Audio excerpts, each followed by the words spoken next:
Hello, hello. How's it going, PBO people? It's me, Ben, back again, after a long time probably, with a new surprising series for you. So this is an idea I had.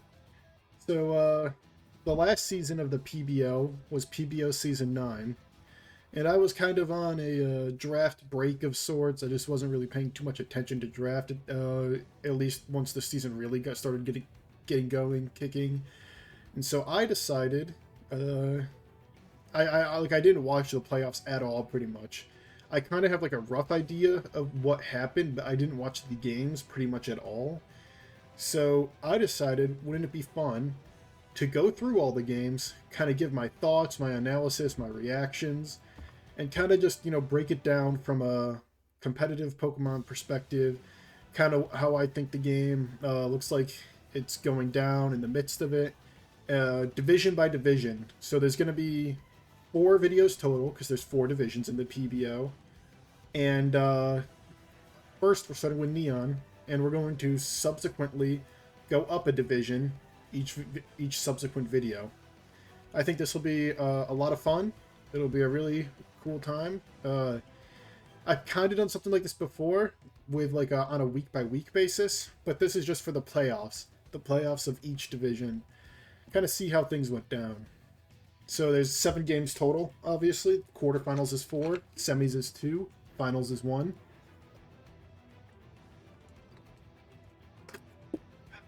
So here we have. Let's just jump right into it. Let's just get right into the fray. So here we have Hollis 77, the Kaborka Gengars, versus Plantano Power 420, the Chicago Chimchars, I believe. I have the dock open, the Neon dock right here, so I can go to the rosters and look real quick. Um, and we will see that is indeed who they are. So this is a Terra Iron Hands. We can see that on preview here as well. It's a Terra Iron Hands. It's water. The Titan is also Terra, I would assume, with this electric. Everything else is stellar. And on the other side, it's a Terra Manaphy with Fairy, a Terra, a Boulder with Poison, which means this Wellspring is not Terra. I believe Terra Wellspring was actually banned in the PBO at the time of this Season 9. Season 10, fun fact, I hope this is out on the advent calendar. I'm pretty sure it is. Season 10 is bringing Wellspring Terra, one of my personal favorite Terras, to the format. So that's really fun. If we look at their, teams in general, Kaborka and um, the Chimchars over here, uh, Kaborka's team has the likes of Titan and Hawlucha as threats for sweeps, and Hands can also probably be very annoying for Chimchars. Both have pretty easy access to screens with the likes of Dragapult and Klefki. Just as general overviews, that's kind of what I'm thinking. Uh, Blood Moon, if I'm looking at this other side, you probably have to be like a super Spadef Slowking to take a hit from Blood Moon. Nothing else really wants to take the hit, from what I'm noticing. There's no Steel type here, and obviously, thanks to Mind's Eye, Blood Moon is going right through. So this guy's actually really scary. I wouldn't be um, we can go in more in depth here on these 6 in particular that have come on both sides. There's no resist to Blood Moon, so I wouldn't even be surprised if Chicago decides to lead it here. That's a very dangerous Pokemon, but I think like a Mesprit or Ting-Lu lead also makes sense just to get a hazard up. Vikavolt makes a lot of sense because there is no removal on the other side, and the likes of Wellspring is permanently damaged by that, and I doubt the Boulder's Boots, that's pretty uncommon, so that like a Sticky Web, for example, would be very detrimental for Chicago. Which is what I assume Vicavolt's here to do, is to get the Sticky Web up, because I believe Chicago's, yeah, the removal on both sides here, pretty weak. It's a Toedscruel and a Bramblegast, respectively. Like I said, I'm just briefly glancing over the teams here, so I might be missing something. I mean, there's Defog Hawlucha for sure, and Defog Jeezing, which is what I assume has come for Kaborka, is Defog Jeezing, because there's a Ting-Lu, the greatest hazard stacker probably of all time. You're going to want to have something to be able to deal with that. It looks like, with Slowking here, it's probably like a game by game basis, but I feel like in my bones that Kaporka's going to go for a sit Titan thing here, if I had to guess. That's really what it feels like, is rather than hands be, because hands doesn't need the Terror to be effective, so Titan kind of does. Um, so that would be my best guess personally. I mean, the ice coverage in general is just very strong into Chicago. On Chicago's side, like I said, Blood Moon is incredibly strong. It's not Terra, but Wellspring's cudgels still hit like a truck. There's nothing that really wants to take them. And Manaphy, Terra Fairy is interesting. I assumed once it Terra Fairies, it can like set up on like it could set up on Dragapult or something. I mean, the Water Fairy coverage, I'm assuming it's Terra Blast, like Surf or something like that. That coverage hits everything at least neutrally, so if you get a Tail Glow off, things could get really scary. It's a little bit less effective if like a -1 comes out, because I would bet there's a way for like with some minor speed investment at -1, if Manaphy's at -1, that like Iron Hands could outspeed, for example. Or even like Vikavolt, if you put a lot of speed into Vikavolt and made it timid. I think we can start the game now. I'm expecting, like I said, I think Ting-Lu makes sense, but I think leading Blood Moon off the bat would be putting on a ton of pressure. In fact, Hands might be AV just for Blood Moon, and he might lead Hands just because he has no way of dealing with Blood Moon, and he's switching into the Blood Moon and then taking Earth Power right after isn't really something the Hands wants to do anyways. I will say I expect Vikavolt, though. So we start the game, it's Pult, so that gives me the idea that this is some, I mentioned Mesprit earlier, so that means this is a rocker for sure. That gives me the idea that this might be a, Screens Pult, but he could also just be like Spax or Scarf and just going for a U-turn right off the bat. So Ting-Lu comes out fearing the Ghost move, which makes sense. You don't really want to take all that damage on a potential Specs Pult. I highly doubt it's Specs because Ting-Lu's here, but Specs is a semi-common set. So you don't want to just tank the Shadow Ball, but I'm assuming it's not going to be Shadow Ball. I'm guessing a U-turn or something. Yeah, makes perfect sense. That seems like a pretty decent chunk for U-turn. It makes me think Banded, but I'm not 100% sure. I mean, we can run the calc if you want. How in the weeds do we want to get with this, my friends? So Ting-Lu and Dragapult. NU Bulky Pivot. No, that's Dragalge. Boots Pivot. U-turn 18 to 23. I mean, but what if it's like 252? 23 to 27, that's still... because that's not Choice Band. Its Choice Band is gonna be... Yeah, like a lot more. So it's like just barely out of just max attack range. But that's interesting, because it's barely out of max attack, but it's not enough for Choice Band to be the item. Oh, wait, hold on. Oh, because I gave it a Bug Gem. I'm stupid.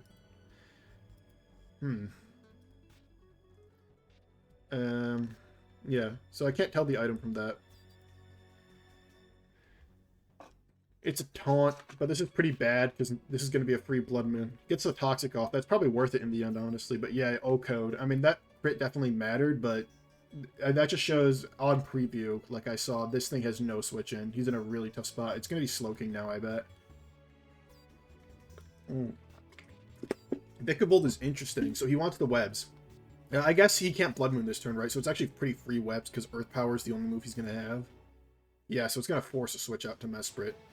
He Bug Buzzes. I mean, it works out. I think getting the webs up there would have been really clutch, considering Wellspring for sure can't have boots, and I kind of doubt Boulder has boots. And it really just slows down the whole team. But, I mean, he Oko's Mesprit, so in the end it works out.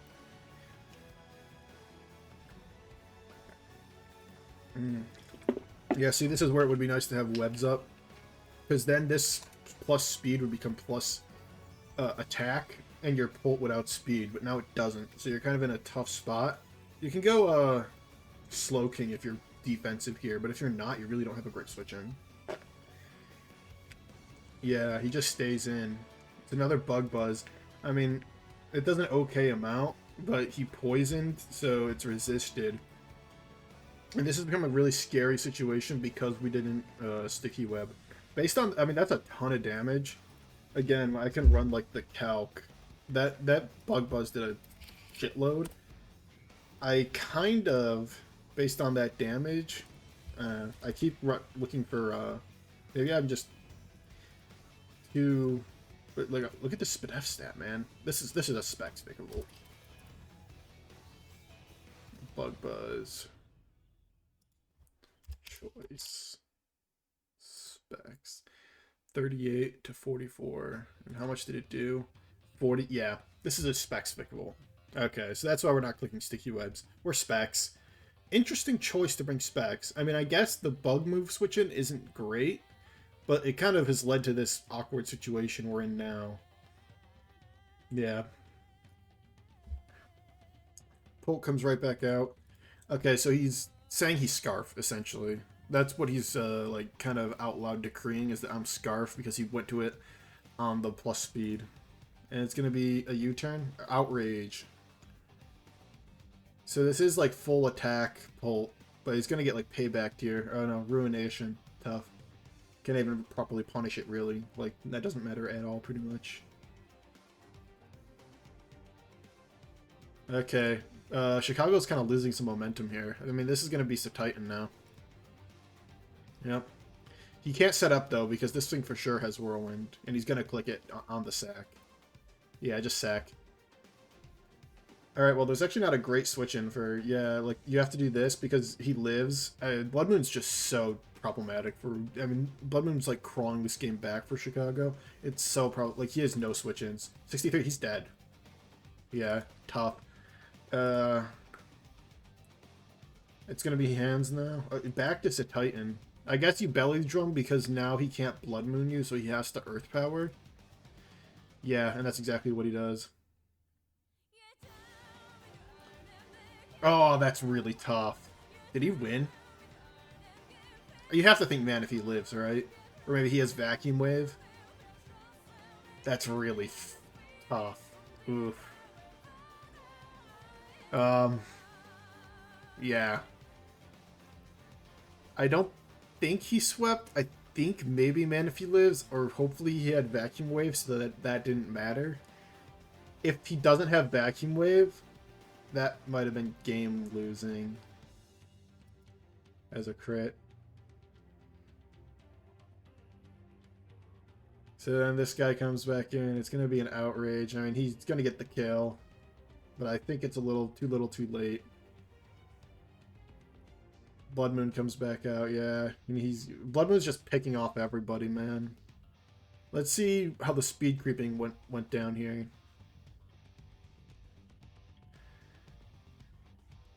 Alright, Wellspring, water. Oh, that's a horrible water. That's really unfortunate. Because now the grass move just kills. Oh, no grass move, maybe? And I guess he gets chipped and then he can grass move. No, he doesn't even have a grass move. Alright, so this is actually possible. If you have a setup move, go for it. Yeah, perfect. That was way too predictable for him. Okay, this is interesting. Oh, dude. I think this thing naturally outspeeds Blood Moon. Just unfortunate EVs. I mean, dude, this game was all Blood Moon. Literally, if Blood Moon didn't do what it did here, like, Blood Moon did everything. Damn, that's crazy. Close game. I mean, I think based on how that went at the end, for sure, Hollis wins without the crit, pending. I guess he didn't even, because even if he had Vacuum Wave, he could just Ice Shard, right? I think without crit, Ice Shard for sure kills at +6. That's interesting. But like I said on preview, no Blood Moon answer. I think if he had the webs instead of was just being specs, he probably won as well. It's unfortunate. We move on to the next game of quarterfinals. And it's Big Will, aka the East Coast Crook, against Crunchy, aka the Ottawa Dawn fans, repping the mascot, the aforementioned Dawn fan. And we've got a Terra Duck on Dawn fan's side. It's also Terra Jolteon, but Duck is obviously a bit more scary. versus a Terra Hydrapple and a Terra Greninja, both very threatening Pokemon. Um, so this is an interesting game. Obviously, on preview, I think Will probably has the scarier team, especially because Quag is here, which kind of stops Duck shenanigans from getting out of hand, and Roaring Moon DD shenanigans. Both of the kind of the win cons are setup win cons, and his pure breaking power without setup on Donphan's side is kind of low. I mean, he could be Banned Moon. That's probably my favorite set personally, so I wouldn't be shocked if he is Banned Moon. I assume this Hydrapple's poison to like block from getting poisoned, right? From Pecharunt and all those annoying shenanigans. Treads is one of the better Pecharunt answers. I'm assuming it's running the Amulet to block the parting shots. Let's see what these guys have on their teams over here. So you got the Crooks. They've got a Glamora. It makes sense that Donphan's here. There's a ton of hazards that Crook could potentially put up. There's an Enamorus that's not here. It is just a standard Enam here, though. So I'm not entirely shocked with the fact that Treads is here and outspeeds it, and also can take a Moonblast, and Florges can also kind of take a Moonblast, although it could get CM'd on, which could be dangerous.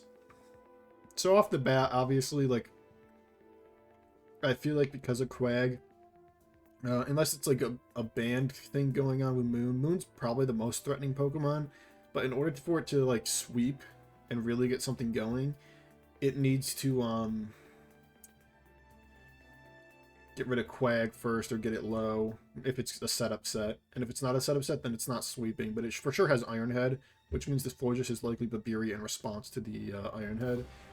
Greninja being here is interesting.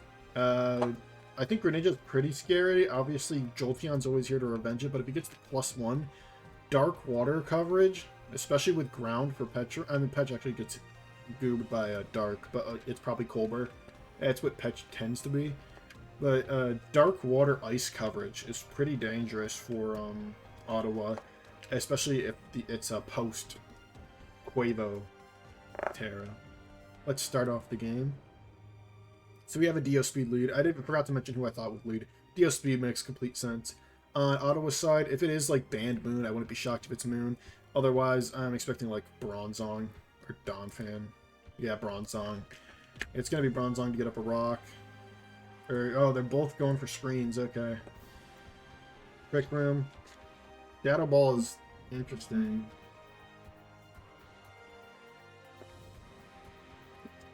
Yeah, unfortunately, I don't know how much this actually does for Ottawa. I don't see the full game plan here. Alright. Well, it wasn't even... It wasn't even like a...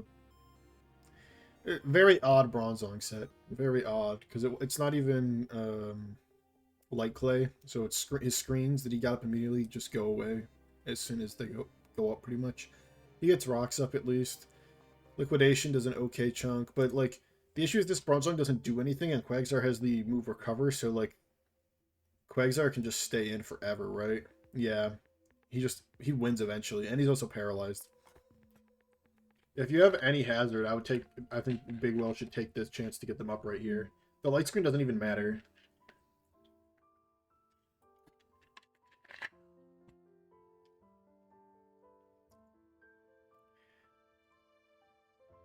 Yeah, this is a bit rough. No lie.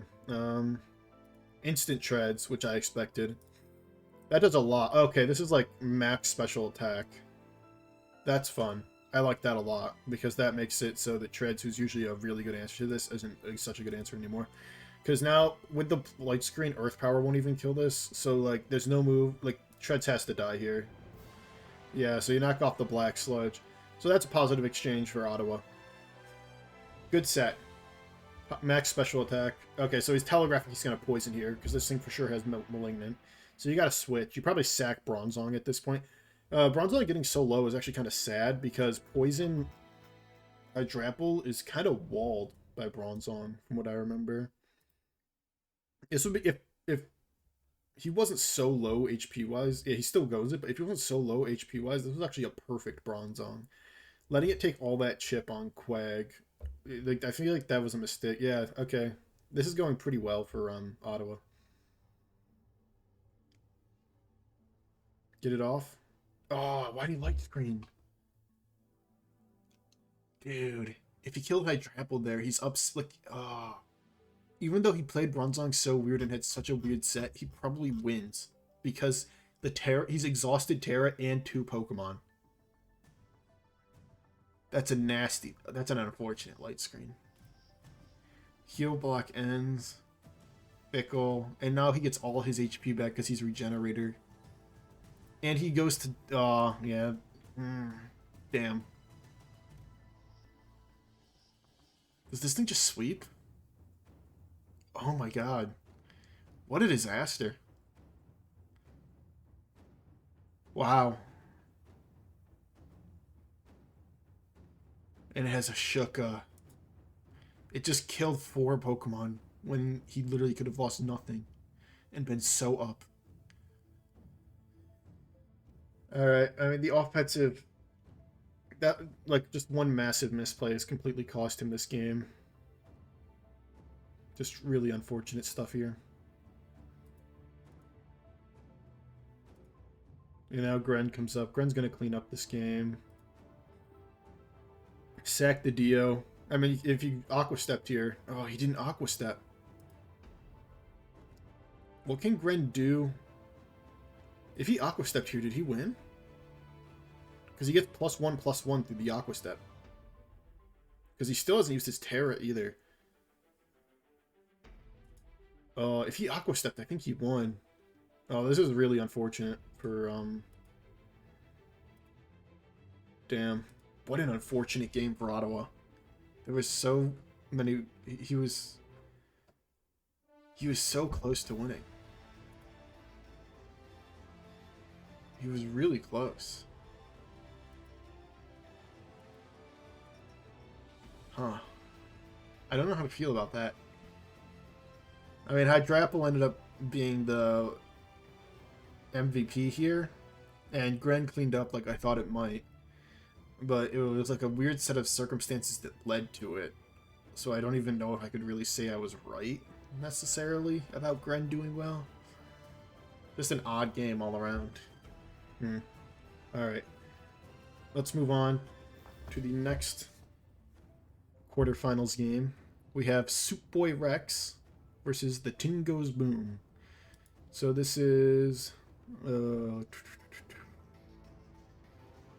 Rex, who is the coach of the Uncertain Unknowns, versus Kuro Shinigami of the Tingo's Boom. These guys have 2 pretty strong teams. Good Terra Captains here from Rex. Strong Terra Keldeo from the Tingo's Boom. Really, really strong top, 6 or 7 Pokemon, to be honest, from the Tingo's Boom. This is a good team. Yeah, and you can kind of see it here. Although Mimikyu comes, I assume so that he has an immunity to Terapagos. It's probably a Terapagos counter check. In terms of who looks good, I mean, the team is very freeze-dry weak on the opposing side. I'm assuming this has to be like an AV crown in order to take on this bundle, who's going to be looking to freeze-dry all over the place, if I'm being honest. The Terra are Ghost Keldeo and Fairy and Electric Ments. So Electric Ments is really scary because it gives it the opportunity to set up on Zapdos, because Zapdos can't really hit electric types. And then if it gets a DD off, I'm assuming this is Scarf Meow to counteract +1 Salamence, because otherwise you're in a really tough situation. I would assume a Mimikyu is also like a failsafe for... It probably has like Wisp or something. Or maybe an Eject Pack. It's probably a failsafe for Ments as well. Probably just the immunities are what was important in this match, considering Terapagos' threatening level and Salamence's threatening level. So, like, those guys are very threatening, but Ghost Keldeo is also really threatening for Rex. That's definitely the win con on the Tingo's Boom side, because it can set up on Terapagos. It will outspeed, because I believe it's 106 or 108, something like that. It'll outspeed Miss Magius and Terra Blast to kill it. It fighting moves Terapagos after its shell is broken and bundle, and it can water move the other guys. This might be like an AV Conk, but it needs knockoff because once it goes, it's immune to those fighting moves, those pesky fighting moves. And it outseeds Mence and can hit it as well as long as Mence doesn't have a +1. So, leads, I think Meow obviously makes a ton of sense. But so does Bundle, so maybe they counteract that with, because, like, if this Tentacruel has, like, Mirror Coat, I think that could be really cool for Bundle.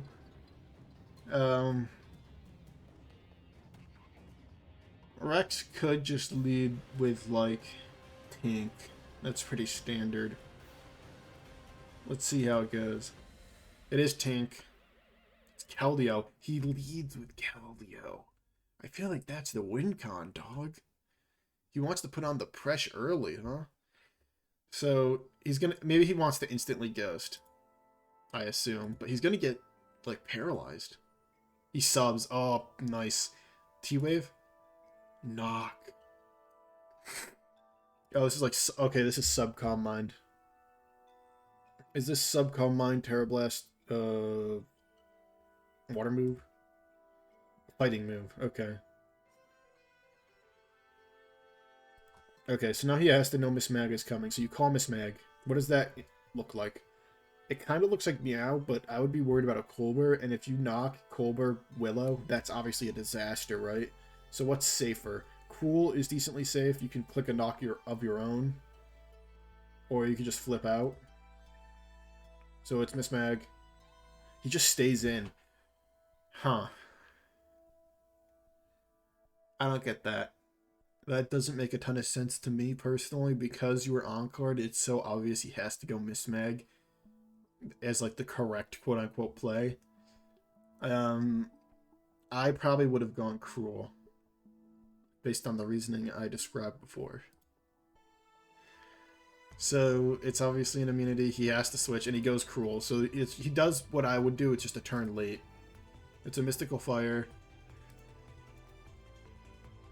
So this is going to be a flip now, I assume, or a knock, but knock doesn't do much considering that Tinkaton has its item gone. It is knock. Alright. So the Tink goes boom is just a little bit behind now, because what you had to do was go... And he's just a little bit behind, because yeah, now rocks go up for Rex.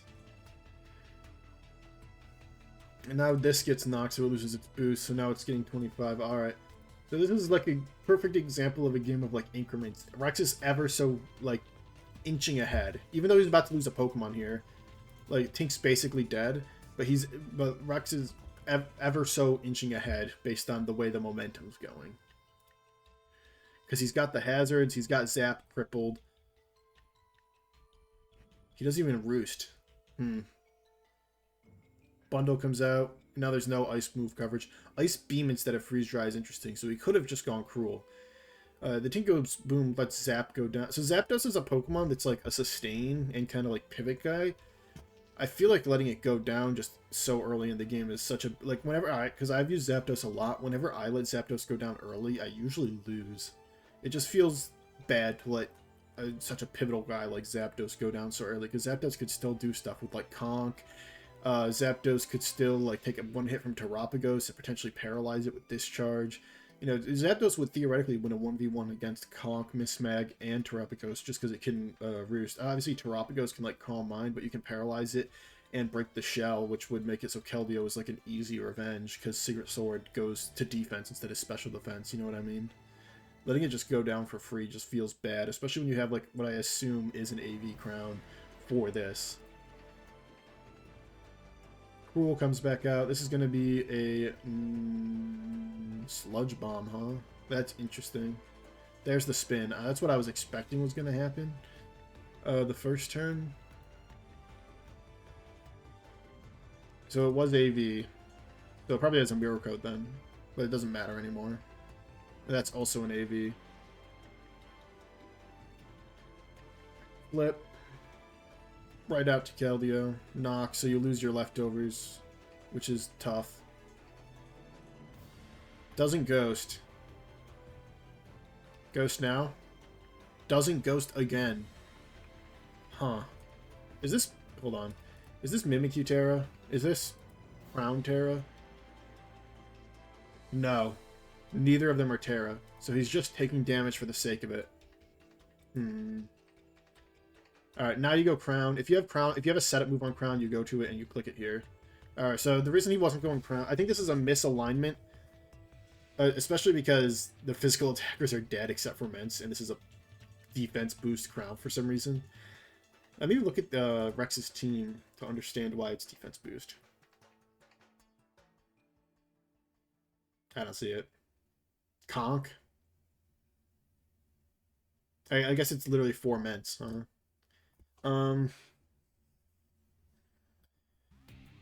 I think this is a misuse of the roles that the Pokemon on the team should be having. So it seems like Crown is the win con and Keldeo was like a chipper downer. But Keldeo's your Terra, so you probably want Keldeo to be your win con and Crown to be like a guy who chips stuff down and also like takes the ice moves. Because like I said on preview, Bundle kind of goes wild, and it's going wild so far. Bundle's been put on a ton of pressure this game. He's like losing Pokemon whenever Bundle comes out, kind of. So it's an agility.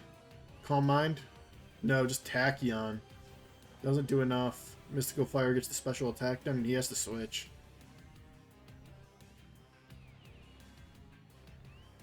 Yeah, the perfect 1v1 for Rex.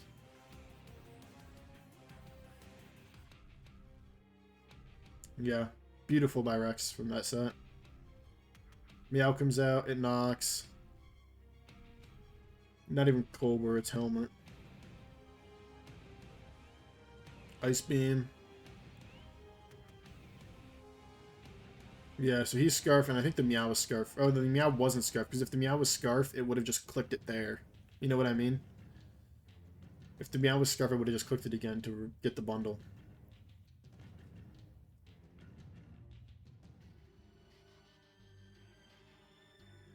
Is it banned, maybe? I don't know.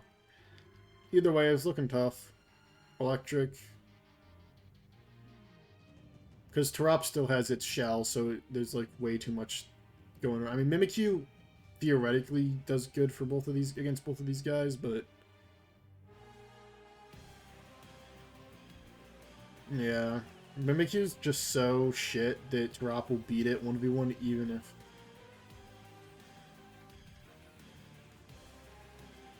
Yeah, just call Mind instead of EPing, because all he's doing is pain splitting. Yeah, he doesn't even have a move to hit you, does he? He would have actually won this 1v1 if he did have a move to hit him. Especially with these paras he's getting. This is actually so tough.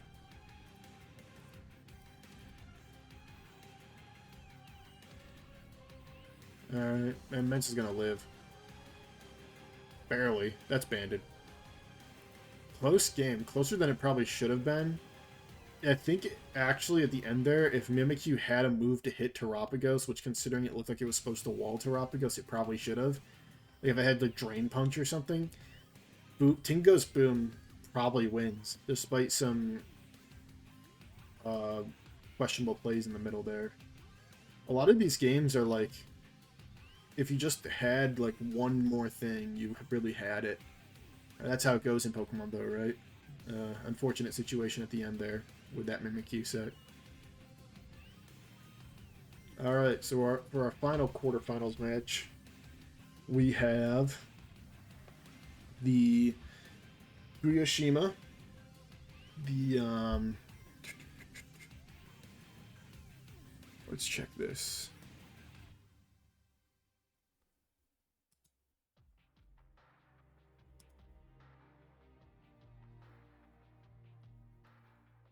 Gage and the Carolina Titans, and Duma. I believe this is the Duma right here, Motor City Machamps. Yep. So we got a Palafin team versus a Darkrai team. So the first thing that pops out is obviously that Darkrai is very threatening with just dark and ice coverage, especially if it puts like Screamtail to sleep, for example, because then it can plot on Screamtail, and that could get very, very dangerous very, very quickly for Duma. in terms of Pokemon that Duma has, unfortunately there is a Volcanion, so this is probably not a banded Palafin, so things are going to be a little bit more difficult. This is probably like a sub Palafin if I had to guess, because Volcanion is going to be the answer each and every time. We have... Who's missing on the teams? Who didn't come? No Excadrill. No King Gambit. No Mamoswine. Okay, so I think Duma probably would have benefited from having Mamoswine here, if I'm being honest. It probably put on some good pressure on this Volcanion. As is, Raging Bolt has to kind of contend with, like, Glow King, for example. Baxcalibur looks pretty threatening. It really comes down to Screamtail to kind of hold the line on, like, Darkrai and Bax, or else those two are really going to get out of hand. I think I'd definitely put the favor in Guyoshima's favor currently. This is not a Terra... Oh, it is a Terra. It is Terra Ceruledge, and it's Terra Arboliva. Alright, so the Arboliva is Terra Fairy, so that makes sense. So that's going to be our Bolt answer. So Bolt is kind of contained here for sure, if I'm being honest. The Steel Ceruledge is very interesting. I have to see how that goes. Ceruledge is probably the win con for sure for Duma, if they want to get through this game. For leads, I would expect... There's really no hazards on Guyoshima's side, so I would expect him to come out punching. I think Darkrai would be a pretty effective lead. For Duma, Palafin's always, like, leading all the time, but I wouldn't be so shocked if it's, like, Screamtail as well. Slowking, Galar, Screamtail. So it is Screamtail, so that tells me this has, like, rocks or maybe screens or something. It's, like, some support set. Slowking Galar, it works out for him here. I usually think Slowking Galar is kind of a passive lead, personally. Slowking Galar is usually something you bring in to take a hit, rather than, like, lead to start off the game super strong. I don't hate it, though, especially because you can just chili out.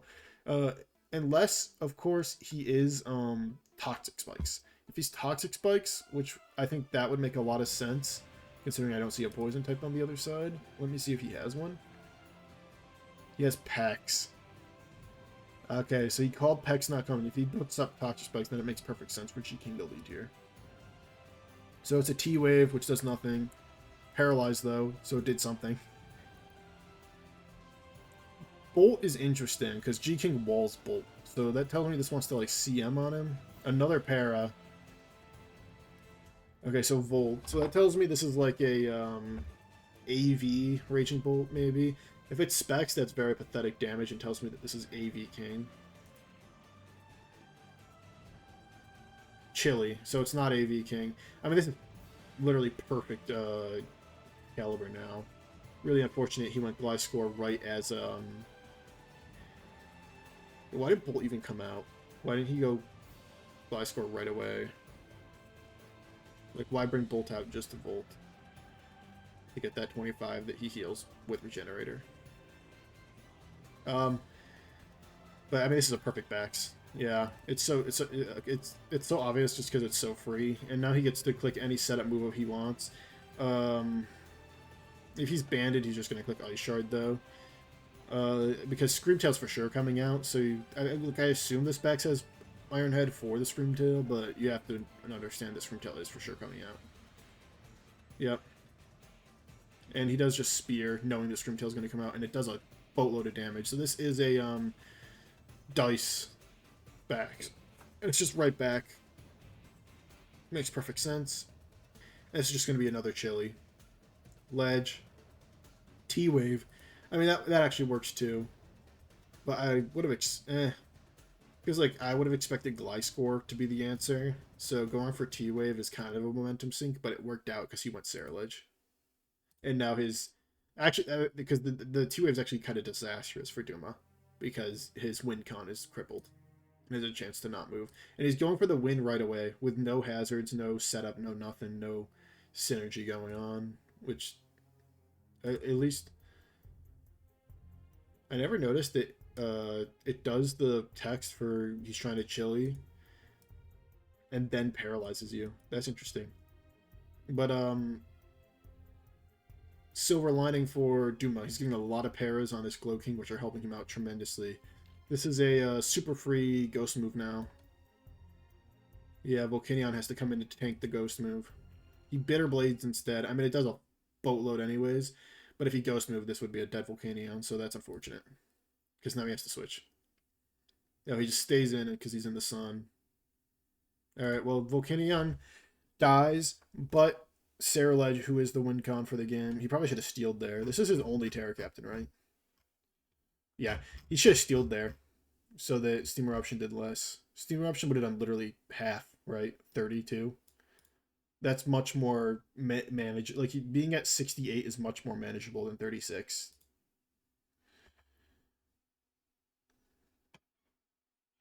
Because now it's Rye time. Sludge Bomb catches the that was a very risky Sludge Bomb. If he's Terra Steals and Okos with Bitterblade there, that's a ballsy call. I commend it. Holy cow. That's a ballsy call. Wow. If he steals there with Ledge and Bitterblades, this game does like a 180 because he's up 6-4 then. But usually going up 6-4, unless like you have a specific game plan going on, which I don't fully see here, usually being up 6-4 is pretty bad. Like the 4 loses, I would say like 95% of the time. Or at least like 80% of the time. He goes right back to Ledge. Steal then. Okay. Well, he gets... Okay, Glaive just Okos. He's gonna... Why did he switch? I don't get that.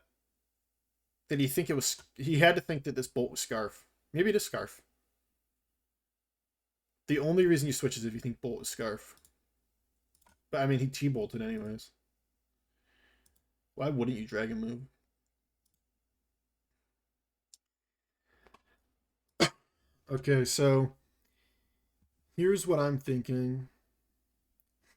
This Gliscor has to, like, do some pretty impressive stuff here. I would just Toxic personally, because if he goes Glow King, that's like, you know, you're still in a pretty good spot. And anything else gets Toxic. So it's, like, perfectly fine to just click the move. Oof, crit through.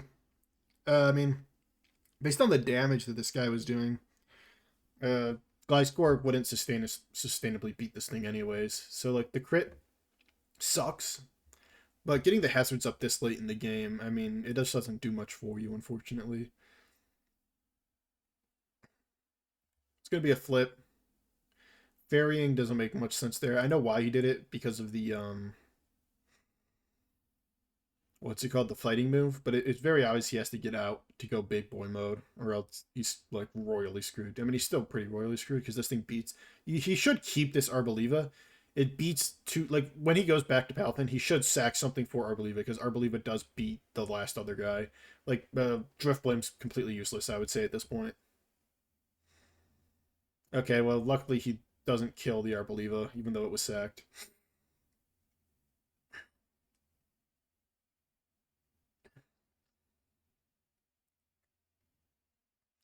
Alright, so Arboliva is sacked. G-King comes out. Chili right out to backs. Oh, this is the boots backs instead of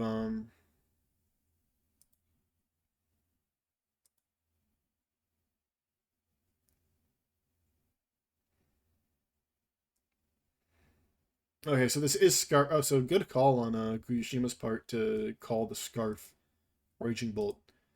Pretty impressive. To know that that's what this was. Palpin comes out. I mean, you just sag at this point, because if this guy can't... Why would you keep it? Because if this guy can't beat the... Like, what if he bulked up there? I think if this Palpin bulked up right here, he won the game. Yeah, I don't get why you switch, because there's no... Especially in playoffs, keeping differential doesn't matter at all. And, he's lost the 2 Pokemon that take on Palafin, by the way. He could easily lose this to Palafin if this was the right set, but it's not. It's... That does a boatload of damage.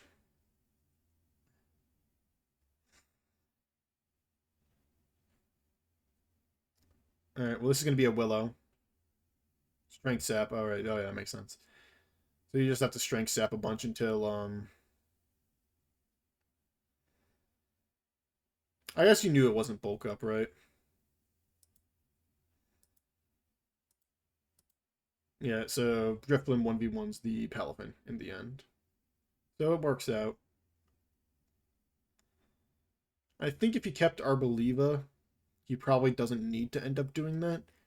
And I also don't think he needed to Terra Arboliva. If he kept Arboliva its type and doesn't Terra it, once he sees that it's banned, like for sure banned Finn, he probably like could 1v3 the last three with Arb, so long as he switched out the turn that he knew he had to flip.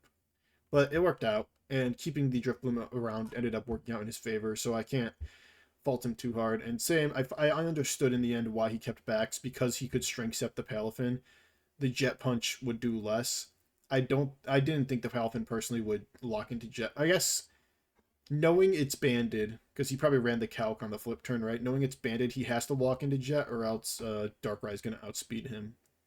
So that makes sense in the end. He knows later on that Bax could live a Jet Punch if it was -1. If, for example, like in the crazy scenario, Palafin Jet Punches, you get the first Strength Sep off, and then the second Jet Punch crits. You can go Bax on the -1, live the Jet Punch, and honestly, at full HP, you probably don't kill with Glaive. It probably does like 80.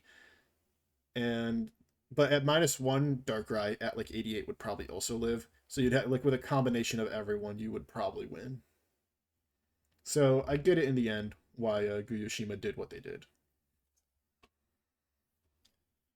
Good game all around. All right. Next up, we have second round, Big Will. We're in semifinals now, gamers. We have Big Will with his Hydrapple, if we remember last time, versus Chicago, who won with Boulder and mainly Blood Moon last time. So we know this is a Dark Manaphy this time. I am assuming to stop. Is there a Prankster? Does Big Will have a Prankster guy? Why else would you be Dark on Manaphy, if I'm being honest? He doesn't. So, oh, he has Sableye. That's why. He's Dark to stop Encores on Sableye. I'm almost positive that's why. And also probably like Psycho Boosts from Deoxys, if I had to guess. But it's mainly to stop the Encore from Sableye. And we have a Fairy Boulder. I...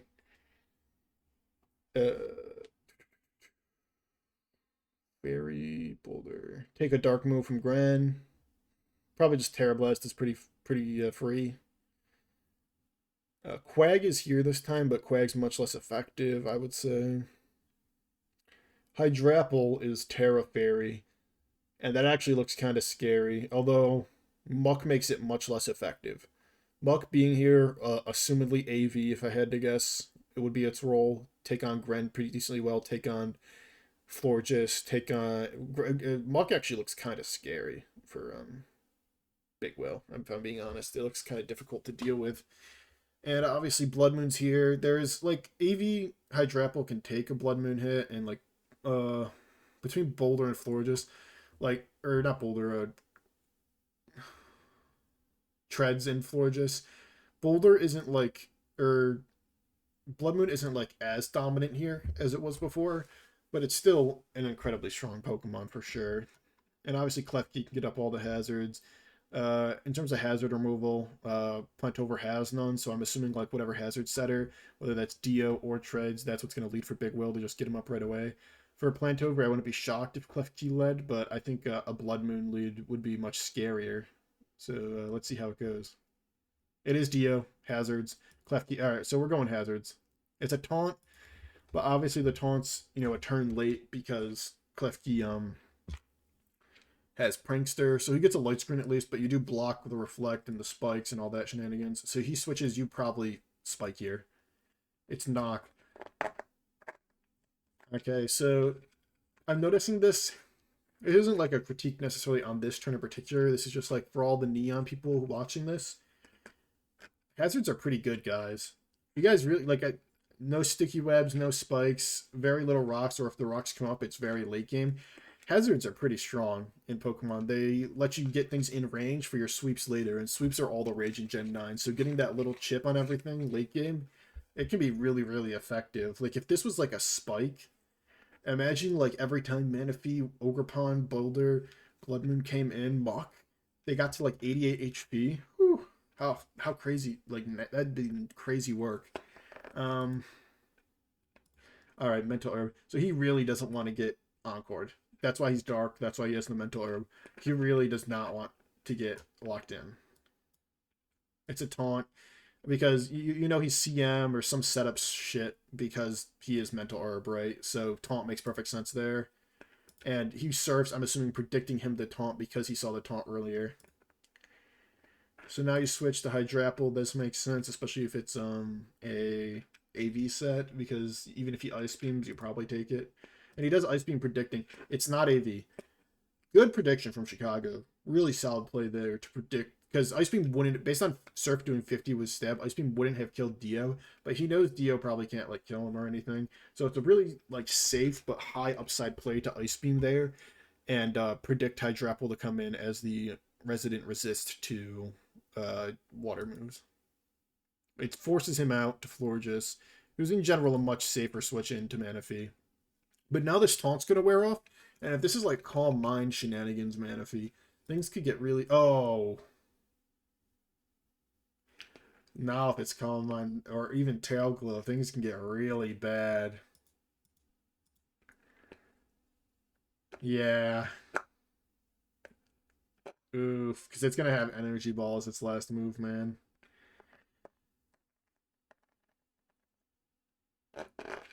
Chicago's had some luck go his way, if I'm remembering the other game as well. It's gonna have Energy Ball, dog. Yeah. Cooked. It's cooked. I mean, if you think about it this way, the whole reason this could happen is because of the good Ice Beam prediction, because it forced Florges to come in.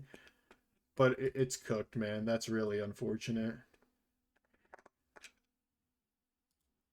If I go to... He got lucky here too, didn't he? Yeah, he crit this. He's the one who crit the Titan. Really lucky. Here, let me get my music back. Really lucky run from Chicago so far, because he's for sure won the game now. These screens are going back up. It's gonna confirm the game. Ursaluna comes in. Ursaluna's cleaning house. Knock. It doesn't matter. Earth Power's coming out. Oh, it's a Calm Mind. He's going for it all. Oh, yeah, that was really greedy. That was really, really greedy. To Calm Mind a second time there. You don't need it, man. You probably should have just... When you're so far ahead, you don't really need to set up like this. Just evaporate, especially these guys who can't like regain HP like Treads. Evaporate the HP in front of you, and you'll win eventually. Because now Treads is at full HP. You've done nothing to it. But the issue is he has every screen in the world, right? So, like, yeah, that does nothing. Play rough, but now we can just cudgel. And it's like, he's just playing whack-a-mole. This thing sweeps. Oh, he predicted the Terra and didn't get it. Now Terra? Alright, he got the turns right, but it doesn't matter. Ogerpon's too strong. Yeah, and it's a GG. Ogerpon cleans up the game. I mean, unfortunate freeze. I don't know if Big Will had the sets to deal with the overwhelming power of, like, Wellspring and Manaphy and all that anyways. But it's still super unfortunate, right? Tough. Alright. We can move on to Soup Boy Rex, who's back, this time with Terra Fairy Heatran, a personal favorite of mine. I love Fairy Heatran. And Terra Fairy Ments. So he's really respecting Ryan backs, which makes sense because those are the big, massive damage dealers on IMO on the other side. Meanwhile, we have a Terra Poison Arboliva, and I believe Zapdos is also Terra on this team. Yep, so it's fighting. which makes sense because the fighting resist is... I believe this is the team with Mimikyu, right? No, the Mimikyu guy lost. Let's look at Rex's team. It's Mismag or Mence. But luckily, Heatran can also Terra Fairy. So I think he's probably going to go the Terra Arboliva to potentially deal with one of these Terra Fairy guys, because he's Terra Poison. I will say, like, Glowking, if it's like AV or like a really Spadef, can deal with Heatran pretty effectively. You know, I'm assuming this is like an AV Conk. Conk is really strong here, actually. Like, Mach Punch Conk really messes up Excadrill, really messes up Rye, really messes up Back, stops them in their tracks when they're trying to sweep and all that kind of shenanigans. And it has Knock for Glowking, too. And pre-Terra, like, if Arboliva doesn't Terra and Gyapdos does as well, it owns Arboliva as well. So that it probably has to be Arboliva, just so that 4 Pokemon don't get just completely, like, 1v4'd by Drain Punch Conk, probably. Terra Fairy Mence makes it a lot of sense, like I said. EQ Terra Blast, Shreds, EQ Terra Blast, Dragon Dance, Roost is probably the set, and it beats everything with like 2 DDs. With 1 DD, he gets really close to beating everything. So Guyashima has to be really, really careful with that. Might have to be like a, I don't know, Shuka G-King, so he can, like, paralyze it, or I guess if it's already fairied, he could Sludge Bomb it. That probably does, like, 80. G-King's pretty strong. People don't respect how strong G-King is. Leads-wise, I wouldn't be shocked if, like, so I'm looking at Terapagos. Terapagos is okay here, but it's not, like, amazing. It's a good failsafe, though. Leads-wise, this game looks really tough for Guyashima. This might be the toughest looking game. This game looks really tough for Guyashima. Like, this looks really tough for Guyashima, if I'm being honest. Leads-wise, Tink is fine, and just get rocks. Like, Rex has the matchup advantage, so if you lead Tink, get rocks. But, like, Excadrill could lead, and that could be bad for you. I wouldn't be shocked if Excadrill led, actually. I'm going to predict Excadrill, because I think Guyashima's going to predict Tink. I think Rex could lead, like, Heatran. Alright. Okay, so it's both... These guys are both Scarf. Alright, so that makes sense. These guys are both Scarf. They both want to click U-turn off lead, just scout what the other person's going to do. Unfortunately, that's bad for Guyashima, because, this thing outspeeds with the Scarf. So he just U-turns. Guyashima balls to the wall, says, fuck it, I'm staying in. Ballsy. I fuck with it. That's ballsy. Unless it's Yashi. But that's that ballsy call. I wonder why he's U-turned. What's the... Does he have a water absorber somewhere? That's what you have to assume, right? Is they've got a water absorber somewhere in here. Yeah, Volcanion. Makes sense. Tink comes out on the fighting move. It's going to do a good amount, but not half. So he has to Terra Fighting if he wants to kill this Tink.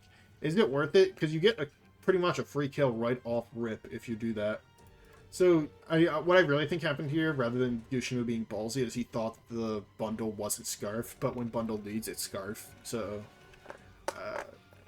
ballsy call to not even think about that. But if he did think about it and just decided to stay in, that's baller, and I commend him heavily. That's a baller call.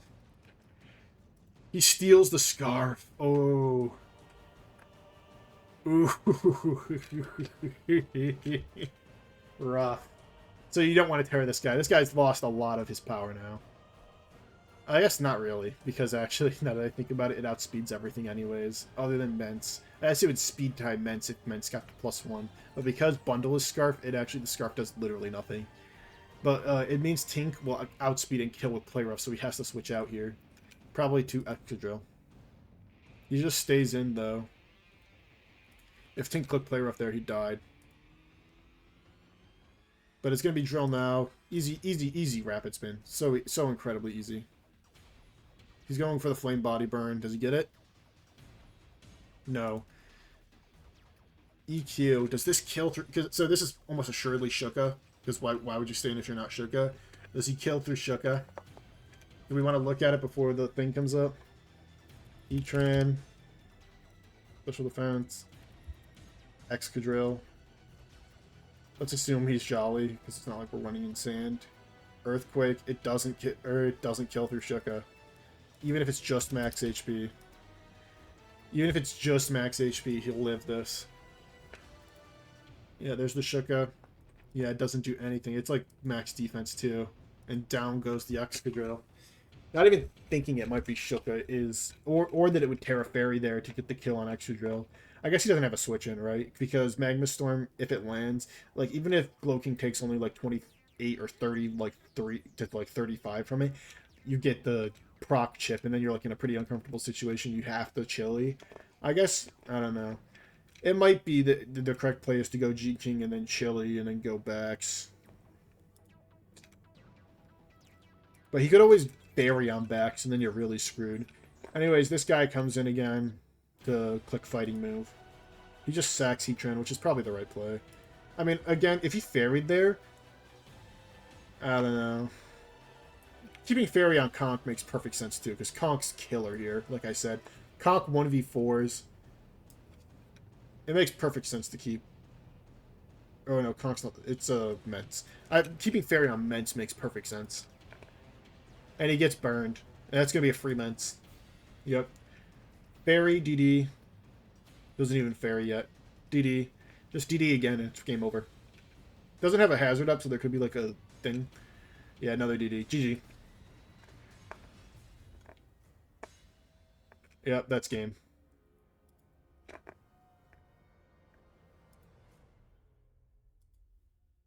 He hits himself. It doesn't matter.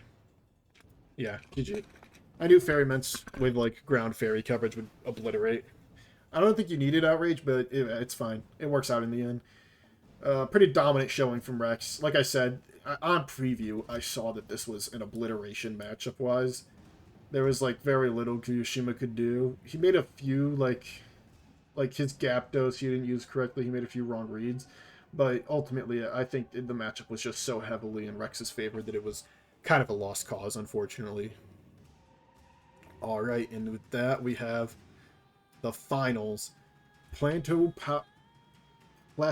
Power 420 versus Superboy Rex.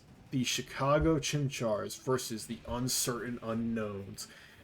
Terra Mence versus Terra Manaphy Sweep Nation. Terra Boulder versus Terra... I mean, the other Terra guy isn't here, right? It's Terra, Heatran. But he's not here. So, obviously, Rex has a few things going for him here. The Mence here is... Oh, is the Conch Terra? Because I see it has Fairy right there. I keep forgetting. I feel like it is, and it's just it was fighting last time because Mach Punch was so strong. Yeah, it is. So it's Fairy, Conch, Ground, Mence. Ground makes sense because you tank the Mighty Cleave, right? And your EQs become like really, really good.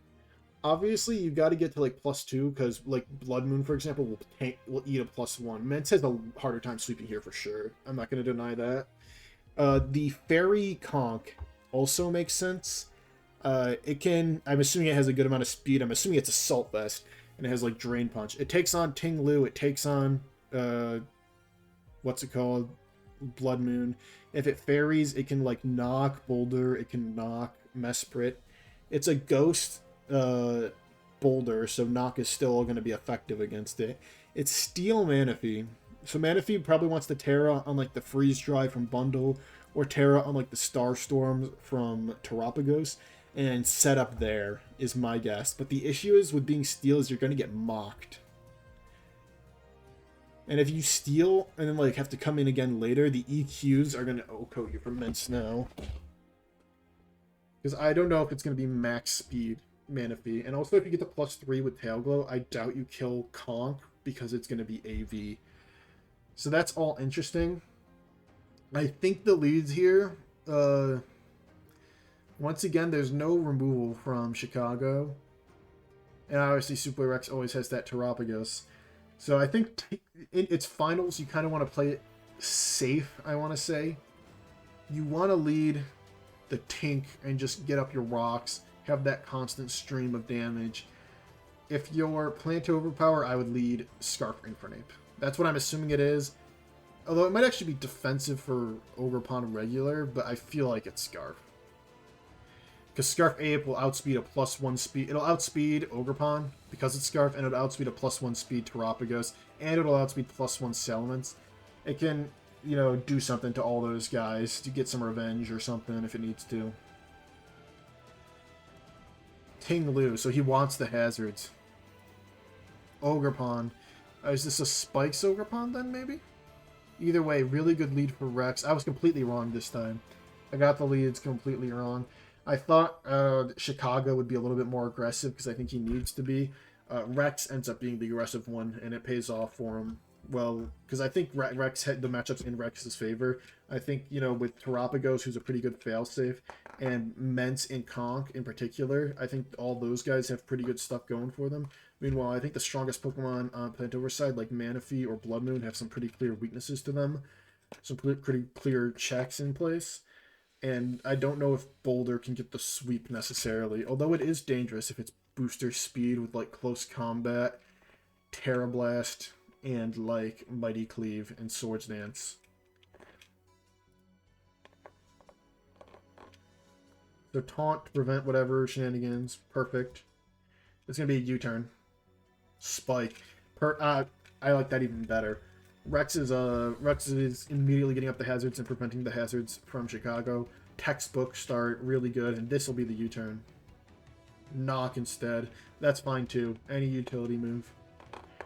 U-turn instead from Plantover, from Chicago. So, Chicago goes to Infernape, basically confirming he's Scarf, I would say. He's not actually Scarf. So is he like a defensive set? Yeah, he's defensive. That knock for sure tells me defensive. So Rex got perfect value, prevented hazards on his side, on the Ting Lu, and got his own up. He was Sash, so I know exactly what that Ogerpon was for. You know what I mean? It's Life Orb instead. So it's hard Ting Lu. DD right off the bat. He's just going to go for EQ for the chip. He details.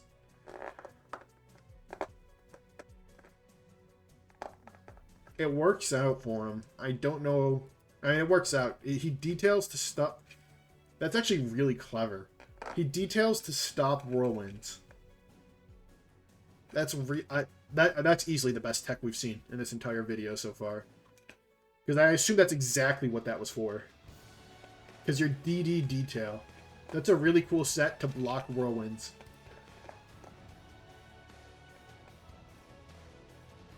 SD right away. Does EQ kill? Oh, it might be over, ladies and gentlemen. Dragon move? Brick break. Oh, it's straight up Mence sweep. He details. Really cool Mence set. Easily the best set we've seen this video.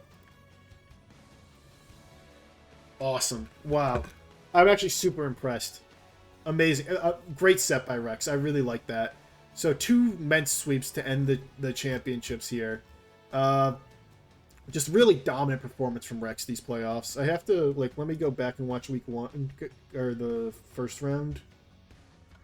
Because I remember...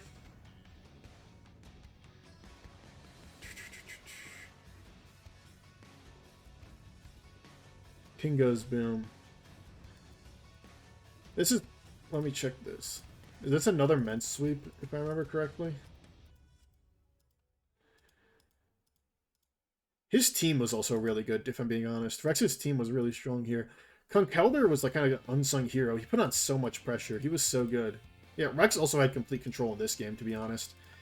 Pretty dominant playoffs from Rex. I mean, this last game was actually the closest. It was actually very close, this first game. This first game he could have easily lost if the Mimikyu was a real set. But, I mean, dominant last 2 games. Very impressive settlement set. I was very impressed with Rex, the sets and the dominance in this playoff run. Very well-deserved promotion. and championship victory here from Rex for sure.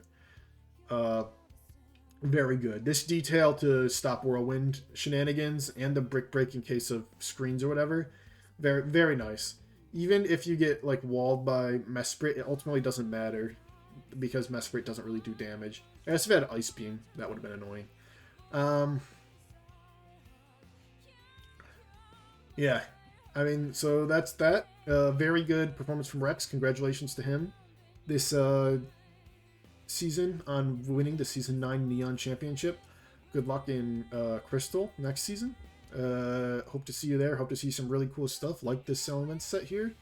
Really good team you had. Terapagos is just, he's so dominant lately. He didn't even do much in these games, but he's just such a nice insurance policy. Conk, super underrated. Tink did what he had to do, or she had to do, you know, whatever you may think or whatever. And Bundle, you know, put on amazing pressure that quarterfinals game. So all around good team performance, but definitely led by the power of Terra Elements for sure. Which you love to see the Terra Captain getting a chance to shine and pop off. Thank you for watching, everyone. This has been Ben. Peace.